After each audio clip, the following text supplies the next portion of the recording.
Waktu tu kita tak tahu iman ni macam mana. Iman ni Apa macam benda mana? iman? Apa ni imanan? Yang tahu iman tak dapat diwarisi. Saya boleh jadi penyanyi. Tapi waktu tu dia kata dengan saya, kau nak tahu tak kisah Imam Mahdi? Imam Mahdi, Dajjal ni. Kan?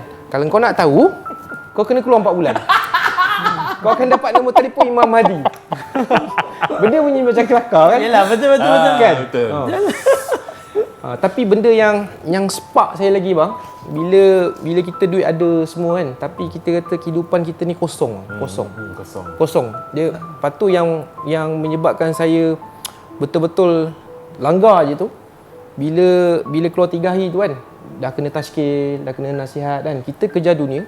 Tapi benda yang saya paling risau bang, bila yelah kita dengar ustaz ceramah kan, bila seksa kubur, seksa api neraka kan, kita tahu bila malaikat, ustaz ajar dulu kan, malaikat datang marah buka siapa Tuhan kau.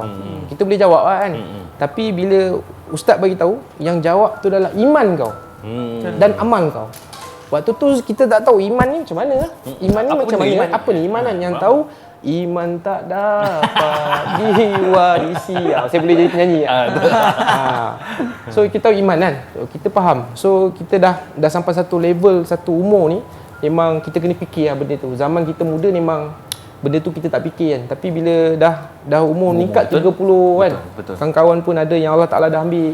Benda yang risau saya takut bang, bila mati besok, apa aku nak jawab depan Allah?